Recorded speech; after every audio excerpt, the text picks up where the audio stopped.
Hai semuanya, gimana kabar kalian? Semoga selalu dalam keadaan baik. Jadi welcome back teman-teman di segmen analisa kripto, dan di video kali ini kita akan bahas requestan dari Enang Country.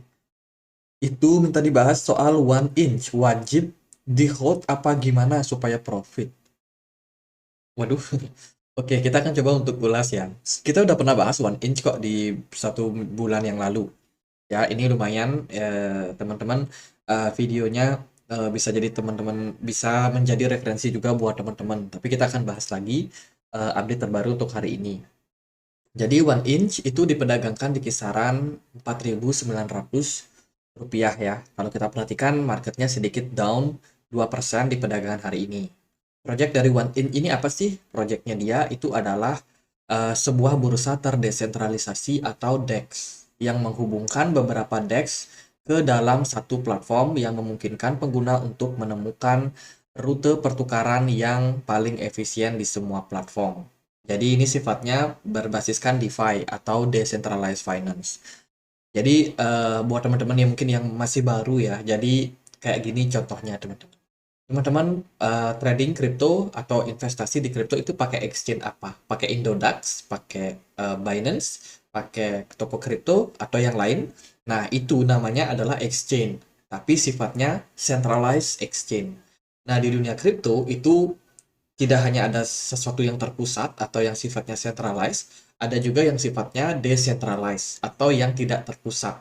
Artinya dia dipantau, dikuasai atau bisa dibilang dikawal atau diawasi oleh banyak mata atau sifatnya desentral. Ada banyak mata yang mengawasi bursa perdagangan exchange ini. Jadi kita bisa masuk kok ke website resminya di oneinch.io. Di sini teman-teman bisa download app-nya di Play Store atau di App Store. Kemudian kalau yang pakai web bisa di launch aja untuk di apps-nya. Nah, ini adalah website dari One Inch, teman-teman. Kita bisa melakukan transaksi trading, mungkin juga staking di platform yang sifatnya DEX. Nih ada beberapa fitur yang mereka punya. Mereka bisa trading. Mereka ada DAO. Ini buat apa namanya ekosistem ataupun buat komunitas yang ada hold coin inch itu bisa mengambil bagian dalam hal voting kalau misalkan ada sesuatu di forum mereka. Kemudian ada fitur earn. Di sini teman-teman bisa melakukan staking ya. Jadi ya mirip seperti exchange pada umumnya, cuman ini sifatnya decentralized. Jadi kurang lebih seperti itu. Nah, dari One Inch sendiri, One Inch Network, dia tidak punya supply maksimum dari tokennya ya. Sementara untuk supply beredarnya, dia ada di sekitaran 987 juta One Inch, teman-teman. One Inch ada kabar apa aja sih? Kalau kita lihat dari spesifiknya One Inch, itu ya nggak ada kabar yang gimana-gimana sih, teman-teman. Paling mereka ngelisting koin baru, kemudian ya UI-nya diperbarui, terus ya semacam itu sih biasanya kalau decentralized exchange. Tapi yang paling penting dari decentralized exchange itu bukan apa namanya, bukan upgrade ini upgrade itu, bukan. Biasanya yang mereka lakukan adalah seperti apa peningkatan aktivitas di exchange mereka. Makin banyak nggak orang yang pakai exchange-nya, itu sangat-sangat berdampak sama pergerakan dari harga yang dimiliki oleh One Inch. Kayak contohnya ini mereka posting udah ada sekitar 400.000 user yang melakukan apa namanya, yang melakukan transaksi dan juga mendapatkan license untuk crypto platform mereka di Eropa, across Europe, teman-teman.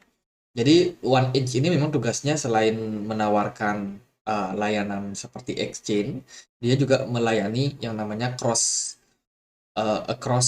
border ya, antara blockchain satu dengan blockchain yang lain.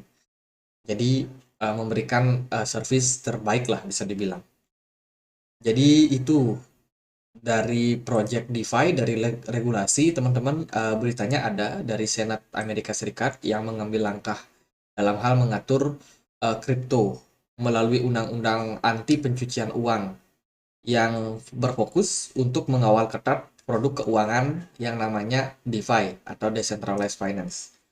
RUU ini tujuannya yaitu untuk meningkatkan keamanan nasional aset kripto pada tahun 2023 dan akan terhubung sama platform DeFi. Jadi siap-siap tuh, platform DeFi bakalan dicekek sama regulasi. Nggak akan bisa selonggar yang kemarin. Kemungkinan akan tambah ketat. Tentunya ini menjadi sentimen yang bisa dibilang negatif. Ya, positifnya ya berarti kalau regulasi sudah dibikin, ada dong yang namanya platform DeFi yang dilegalkan. Tentunya jadinya seperti itu, teman-teman. Nah, platform-platform yang dilegalkan ini akan punya nafas lagi untuk kembali growth, dan tentunya akan ada platform-platform DeFi, project-project DeFi yang gugur karena tidak sesuai dengan aturan. Kemungkinan seperti itu. Jadi hati-hati aja kalau salah satu aset kalian itu kena seleksi. Ini sih masih menunggu keputusan berikutnya ya, karena ini kan masih awal, teman-teman. Kita belum tahu mana platform DeFi yang resmi, yang bakalan diberikan izin, yang mana yang akan dianggap ilegal. Kemudian kalau kita cek dari One Inch Token, dia paling banyak itu ada di staking governance-nya, sekitar 12,2%. Di sini kita bisa lihat seperti apa komposisinya, apakah meningkat atau menurun. Ternyata orang-orang yang staking di One Inch itu naik dari 19 Desember 2022 sampai sekarang, itu jumlah adopsinya terus meningkat, which is ini bagus buat ekosistem yang dimiliki oleh One Inch. Kemudian dari kepemilikan wallet kedua ada dalam kontrak. Yang ketiga ini wallet pribadi sepertinya ya. Dia punya kepemilikan sekitar eh, ya sekian persen lah. 7% teman-teman. Kalau kita perhatikan dari pergerakan wallet ini itu pernah naik sebentar. Di tanggal 16 Juli mereka melakukan penjualan ya. Harga ataupun jumlah daripada token One Inch yang dipunya di walletnya itu turun. 17 dia kembali melakukan akumulasi. Jadi ini sebenarnya trader sepertinya ya teman-teman. Karena mereka jual beli gitu. Ya itu dari kepemilikan walletnya. Terus di nomor 4 ada wallet dari retail. Ini punya kepemilikan sekitar 6%. Kalau kita lihat One Inch di retail itu volatile banget ya, karena kebanyakan orang juga trading. Jadi ya overall sih dari 2021 sampai sekarang jumlahnya meningkat. Cuman kalau kita lihat dari pergerakannya ya cenderung volatile, naik dan turun kayak gitu. Lalu gimana nih? Apakah One Inch menarik? Apakah kayak yang dibilang tadi? Apakah One Inch itu layak di hold, woi, supaya bisa profit? Jadi gini, Bang atau siapa? Itu paling penting dalam dunia kripto itu yang pertama menurut saya itu adalah money management teman-teman dulu. Jangan pernah all in di market kripto. Apapun yang terjadi, diversifikasikanlah aset kalian ke beberapa platform atau ke beberapa mungkin aset kelas ya. Seperti contohnya di reksadana, di saham, atau mungkin deposito atau perbankan. Jangan semuanya tabungan kalian dicemplungin ke kripto. Karena kripto ini kayak dunia belantara, dunia buas lah teman-teman. Dimana antara project satu dengan yang lainnya itu bisa saling menjatuhkan, terus ada hacking yang bisa menyerang kalian tiba-tiba, mungkin yang diserang adalah project crypto kalian, atau mungkin yang diserang adalah exchange, itu bisa bisa jadi sebuah resiko. Jadi resikonya di crypto ini banyak, dan saya sendiri udah merasakan kerugian. Bagaimana exchange yang saya pakai itu akhirnya collapse teman-teman, dana saya pribadi itu nggak bisa diakses. Jadi itu resiko. Kemudian selain money management yang penting, yang kedua adalah carilah koin-koin yang punya fundamental yang bagus. Caranya adalah teman-teman harus banyak baca sih. Harus banyak baca, ataupun kalau nggak suka baca, at least teman-teman bisa nonton di berbagai channel YouTube ya. Cari referensi sebanyak mungkin. Oh, koin ini kayak gini, koin ini kayak gini. Itu penting banget kalian pelajari. Supaya apa? Supaya kalian tuh nggak bingung. Setelah kalian beli, wah harga koinnya turun, teman-teman bingung. Wah ini koinnya jelek atau gimana? Apakah diskon atau memang koinnya yang brengsek gitu misalkan. Jadi ya teman-teman harus cari tambah literasi sebanyak mungkin. Karena semakin banyak kalian punya pengetahuan, punya ilmu, itu akan bikin kalian lebih confident, lebih percaya diri dalam hal hold koinnya. Oh, saya tahu nih koinnya bagus. Harganya turun sekarang berarti lagi diskon. Nah, itu kalian punya conviction dalam diri kalian. Tapi kalau kalian nggak tahu apa yang kalian beli, ya susah juga, teman-teman. Jadi, seperti yang saya jelasin, One Inch itu adalah decentralized exchange. Fundamentalnya dia adalah DEX-nya ini. Selama DEX-nya ini masih ada, One Inch bakalan masih ada. Yang kedua, hati-hati sama regulasi. Seperti yang kita bahas di berita yang ini. kita udah post kok semuanya di channel Telegram. Buat teman-teman yang mau dapat update terbaru, silahkan cek link yang ada di kolom deskripsi. Di sana ada link yang bisa mengarahkan kalian ke Telegram komunitas kita. Itu poin yang kedua yang harus teman-teman perhatikan. Nah, sekarang kita akan lihat dari chartnya. Dari chartnya, one inch ini downtrend sejak 2021 kemarin, terus downtrend, dan kemarin di video terakhir kita bahas one inch ini berpotensi membuat inverse cup and handle, dan so far invalidate. Artinya sudah tidak berlaku lagi. Kenapa? Karena one inch yang sebelumnya drop, teman-teman, dengan target, ini targetnya ya, satu, tarik ke sini, pindah ke sini, jeng jeng.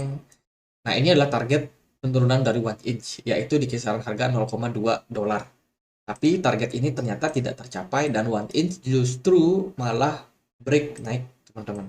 Sehingga ini bisa dibilang sudah tidak valid ya.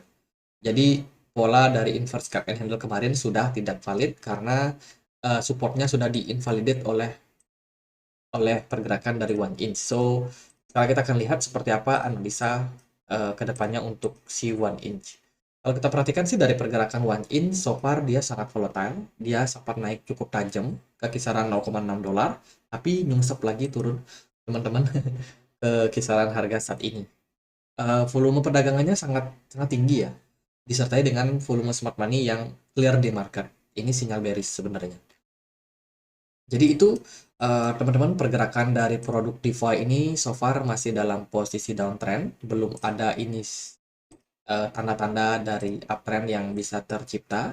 Jadi sepertinya harus lebih sabar lagi buat teman-teman, mungkin ada yang hold coinnya, yang mungkin masih dalam posisi staking, ya lebih baik di staking dulu lah. Menurut saya sih one inch masih tetap jalan, teman-teman. Kalau ada yang nanya apakah harus di hold, ya biasanya kalau kita nyangkut, ya di hold aja dulu. Kecuali kalau projectnya jelek banget ya, misalnya scam atau apa, nah itu udah cut loss aja, teman. Kalau one inch ini masih jalan projectnya, komunitasnya masih ada, cuman masih masih butuh penyesuaian dari segi regulasi.